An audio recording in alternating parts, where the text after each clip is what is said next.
has a vintage little pocketbook here, which is quite wonderful, with a nice little impressed design on it, along with original little embroidered handkerchiefs of the period. So all these little things give it a better value. Do you have any idea of the value of it? I had an informal appraisal once. They said as is something like $3,500. Today's market retail value, because of her extra clothes and the quality of her, it would be between $7,000 and $8,000. Wonderful.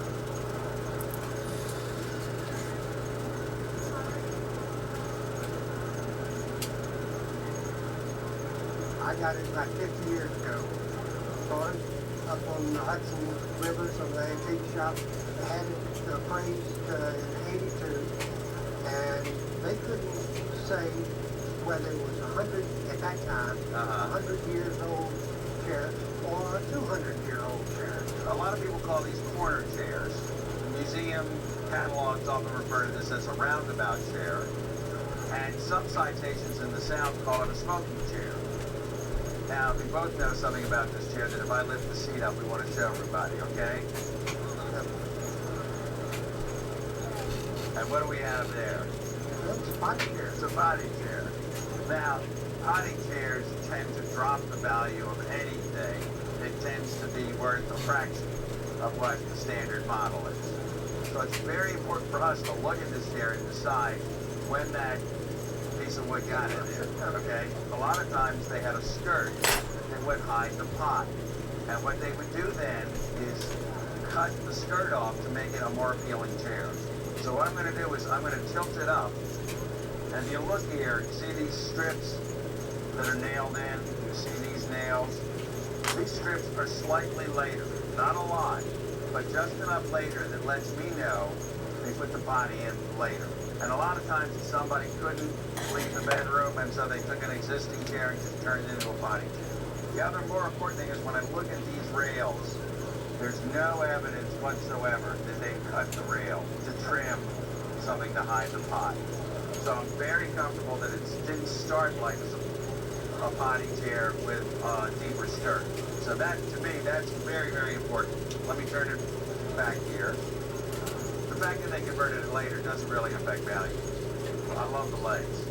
It's got 4 cabriole legs with long claw feet. That back leg is very unusual to be a cabriole leg. Typically, it's a simpler leg than the other 3. We've got a beautiful S-curve here, very nice, and a pierced flat with what they call the floating diamond. This does come from New York City. Very typical of the New York style. When you look at the way the cabriole legs are done, the way the shell is done, and this pattern of splat specifically, are all very typical of New York. The name that most often is associated with this type of splat is Gilbert Hatch. Now, it's not signed, it's not labeled, and we can't prove it is Gilbert Hatch. But if we were going to put up a candidate, he would be first on the list. Do you remember how much you had to pay for it? Well, I bought it with some other items at the time. I think it was about $750, $800. When you had it appraised in 1982, what was the value then? It was $6,800. But that was the appraiser that said he couldn't verify whether it was a 200-year-old chair or a 100-year-old. Well, yeah, I will guess the finish, which is not the one we most want, was probably what threw them off. It's a really good chair. In a retail setting, this would be priced at around $250,000 to $300,000. That's fantastic. That's really more than I have. I hope so. You're watching Antiques Roadshow from Atlanta, Georgia. Check out Roadshow online at pbs.org to watch this and other episodes, appraisal clips, and web-exclusive videos. Don't go away. The feedback booth is coming up right after this. Hi, I'm Mark Wahlberg. Join me on our search for America's hidden treasures. Right now, this stuff is red hot. This is the first labeled Oliver cotton basket that I've seen. That's a surprise. Really? You are kidding. Oh my God.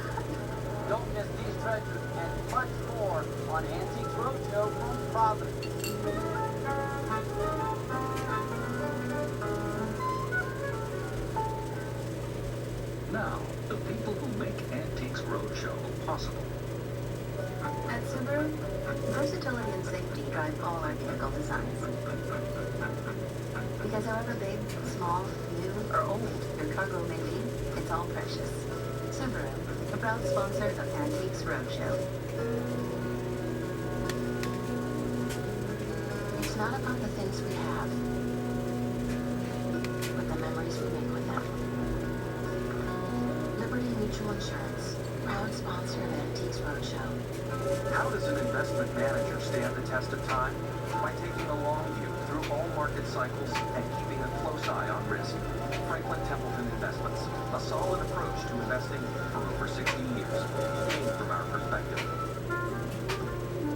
And by contributions to your PBS station from viewers like you. Thank you. Now, it's time for the Roadshow feedback. Today I brought my mother, who modeled for Raphael Sawyer. We found out that Mom was worth about $6,500, but she's priceless to me. I brought this little picture here for my sister who's in the hospital. Sorry, sis.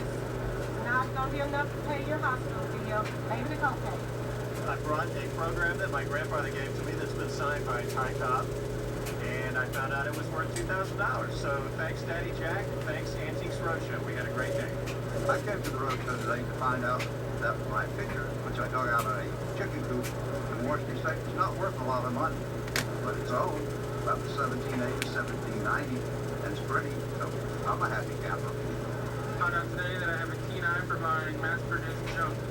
Paid $7 for this at an estate sale. Found out that it's actually something you get for free when you go to Thailand as a tourist. And I brought in my mother-in-law's silver mesh purses, and the evaluator said my mother-in-law must have been a flapper, and I could just only think that my mother-in-law was spinning in her grave thinking he bought them. But they're worth a lot to me, and we've enjoyed the roadshow. I'm Mark Wahlberg. Thanks for watching. We'll see you next time on Antiques Roadshow. Looks pretty. Where'd you, ma'am? Yeah, where'd you get these? California. You know anything about them? This was my grandmother, and I don't know anything about it at all. It's a little jewelry box. It's Viennese enamel, and it's made out of probably ebonite mahogany. It's decorated on all four sides, great little drawers. How old do you think it is? These are probably the turn of the 20th century. And for auction value, we would estimate it in probably the $1,000 to $1,500 range. Okay, cool. Available now from Shop PBS. 16 years. Lots of people were saying they expected Bill Clinton to be president sometime. What a squandering of talent and possibility. Tonight, it's late Bill Clinton. Come back here. A definitive look at the man and the president. Clinton, an American experience. To order, visit Shop PBS, or you can download on iTunes. Antiques Roadshow, only on PBS.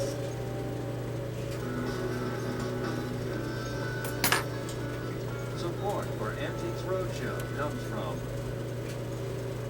96.5 The Mill, Manchester's only classic rock station. 96.5 The Mill. Where will you go? What will you do? Where will you eat? What discoveries will you make?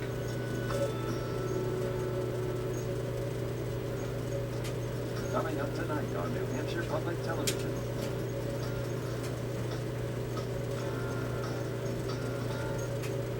Hi, I'm Clint Blake, live from the NHPTV auction headquarters. The spring auction is counting on you.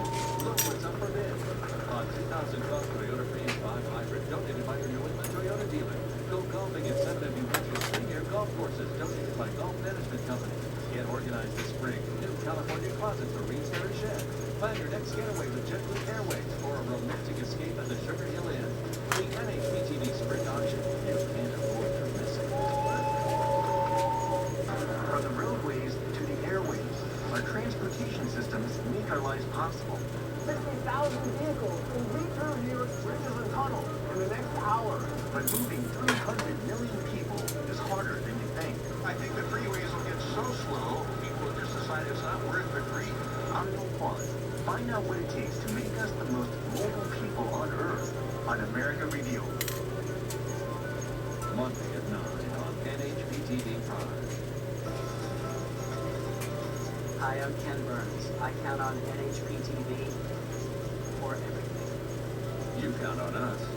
We count on you. NHPTV counts. NHPTV Prime, the best of PBS and our award-winning local programs.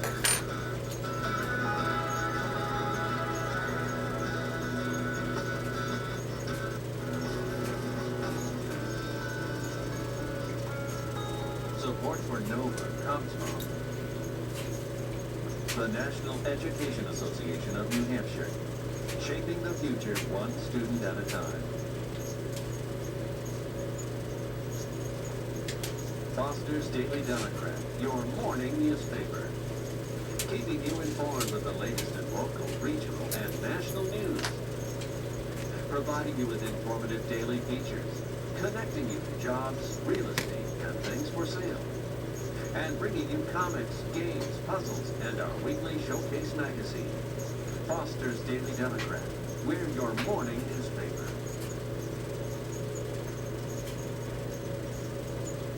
New Hampshire Public Television salutes our prime partners whose support helps us bring high-quality national and local programming to you. Crude oil and propane, better for the environment, better for the future.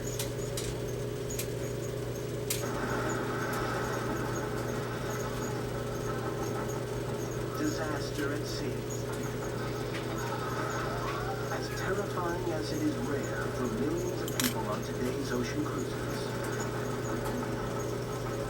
yet two tragedies, 100 years apart, remind us that accidents do happen. A century ago, the state-of-the-art passenger ship Titanic hit an iceberg. More than 1,500 people died.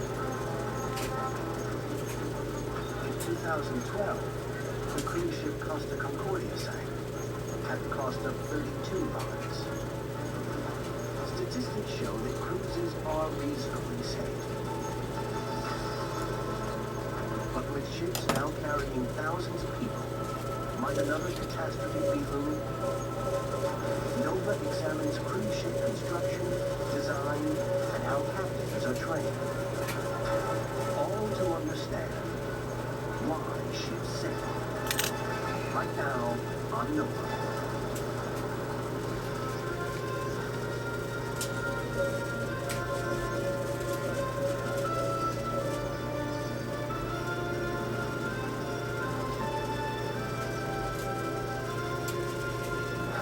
Major funding for NOVA is provided by the following. The David H. Koch Fund for Science, supporting NOVA and promoting public understanding of science. HHMI. Howard Hughes Medical Institute. And the Corporation for Public Broadcasting, and by PBS viewers like you, thank you. Additional funding from Lockheed Martin, inspiring tomorrow's engineers and technologists. And Millicent Bell, through the Millicent and Eugene Bell Foundation. More than 10 million Americans set sail on cruise ship vacations each year. This worldwide $33 billion industry has grown fast, as have the ships. Some of the ships have 6,500 passengers aboard and 2,000 crew members. More people than my hometown. As this industry and its ships reach for the skies, is enough attention being paid to passenger safety? Industry official statistics, citing just 16 deaths in the 5 years up to 2010, suggest cruising is safe. But since then, the tragic deaths on the sunken Italian cruise ship Costa Concordia raise new concerns. Disasters are rare, but is the risk growing? Potentially, with huge loss of life, like the most iconic sea disaster of all time, the the 1912 sinking of Titanic, almost exactly 100 years before Concordia.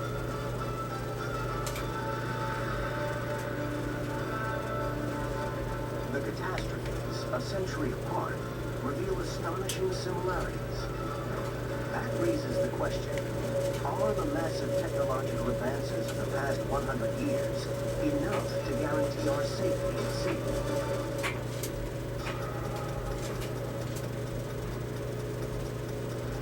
Such maritime accidents highlight important issues in ship construction, design, and the training of captains and crews. So are modern cruise ships tough enough